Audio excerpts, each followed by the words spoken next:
all. So I literally just made another video about the 1,000 subscribers, and I wanted to make another one in the same setting about my intern year and how that went.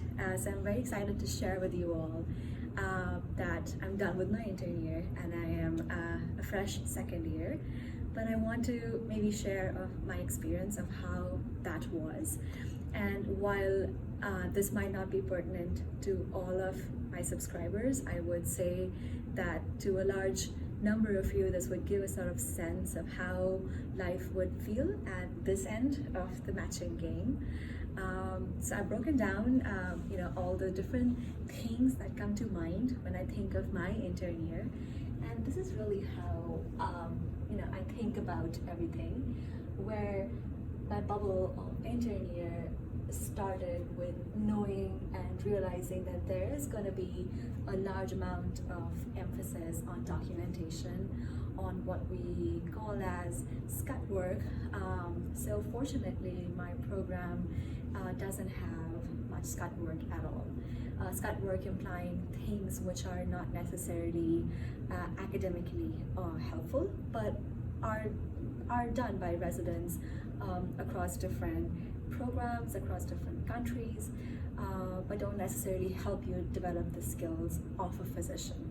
So I did not have to engage severely in much skutt work, but documentation was a big part of our intern year and always will be. So the good thing about my intern year and documentation was an early realization that a large amount of it is for legality, and that the information in your notes has to be accurate, but not essentially a thesis of any sort. Like, you have to have the necessary details in there, but that's about as far as it goes. If you're the kind of person who learns from writing, then you should take the opportunity for writing notes to also revise your concepts. Because while I was not very much enjoying the documentation as an intern, as a second year, when I spent time with my patients in clinic, I spend an immense lot of time in writing my notes after I have seen them, where I'll discuss my thought process, where I'll discuss why I'm choosing to do, say, a PSA in my patient. What are the papers that I have read to guide me in this process, and why do I think this would help the patient, and what would I do once this comes back as so and so. So now I use my notes as a way of explaining my thought process, and if I'm on an elective, on a consult service, I will write a solid consult note wherein I'll cite papers again, or give a rationale for why we are making this recommendation. But as an early intern, what you can do is make sure that the information is up to date and accurate. So that was my little spiel on documentation. Procedural skills are something which you acquire heavily in your ICU time in the intern year, where you would do central lines, where you would do A lines, where you might get the opportunity of doing different procedures otherwise, like paracentesis, maybe assist with something more complicated. But procedural skills, acquisition of those skills comes within the ambit of the intern year training, and a lot of us who have trained in foreign countries as regards our med schools might have a lot of experience with procedural skills already. So it might come easily or difficult to you, but if you've had some training, it will be great to kind of just hone on those skills and use the current and different equipment set to get your hands set on that. But I would recommend that if you are an intern year and just starting out, having an open and excited mind for procedures will help you get a good muscle memory. The more you do, the better you get. And I have a long way to go too with as regards that, but that is a necessary part of any intern year, especially in IM, of course. Critical thinking and triaging, as when you're on nights or when you're in the ICU and you're 14-15 hours plus into your work, which usually doesn't happen, but say you just had to stay because a patient was sick and what have you, the critical thinking that you develop as a resident, as an intern, is a complete game changer. As a med student, you will know factually a lot of things, but you won't know how to use that if things decided to be the way they were in the book, and more often than not, they're not the way as if they are in the book. For example, when I was recently just flying back to India, well, not recently because of COVID, but a while ago, that was right after my ICU month, and there was a lady who fell sick in the flight. And I was so well prepared. I had all my differentials in mind. I knew what to do. Fortunately, I didn't have to do much, and she got better and things kind of resolved eventually. But I had the confidence of a critical thinking, of an ICU training, and even my 6 months of intern year at that point had trained me well to be confident. So the critical thinking, the more rapid responses you go to, the more codes you go to, the longer you stay and see patients, the better that develops. And that you have to be on the lookout for to develop. It won't just come flowing into you just because you're going through a program. You actively have to develop that.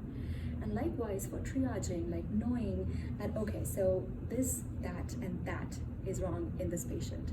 But what do I need to address first? What will kill this patient first? And identification and management of that thing in particular would be the key to getting that patient better, and then eventually you can address everything else. But that's a crucial part, and by now I have told you a little bit of mix of inpatient and outpatient and how things have been looking for me and how they have changed. But I haven't addressed a few things here which I feel are a big part. Maybe this is a core part, and this is more often, how you make of it. So a lot of people ask me, medical knowledge-wise, like what can they do to know medicine better or to know pharmacology better? I would say that based on whichever year you're in med school, you have to think that I have to understand everything I can about this subject at this point of time. Say you're a second-year medical student and you're sitting down with a book of pharmacology. You should tell yourself that if I'm reading a system, the cardiovascular system, I'm going to be trying to read the cardiovascular system pharmacology as my 60% part of it, but I will also 20% touch upon the pathophysiology. I might touch upon the anatomy a little bit, so that you keep solidifying those concepts, and you will be amazed at how much longer you retain these things if you read them in a whole perspective. For instance, only this morning we were talking about cardiac amyloidosis, which I haven't thought about in a long time, but as we were talking, I could remember little things from Robbins, from Harrison, which I had read way back when. But when I was reading, I was trying to understand it from every point of view. So my understanding was a much rounded understanding, and it came rushing back to me. Granted, I wasn't able to give a whole talk on every little detail in it, and obviously the whole point of learning is to know more things from other people as well. But my medical school knowledge and understanding has gone a long way for me. So whatever year you're in, try to focus on that year instead of focusing on an exam, because you will do great on the exam if you have done well through the years, but the other way may or may not happen.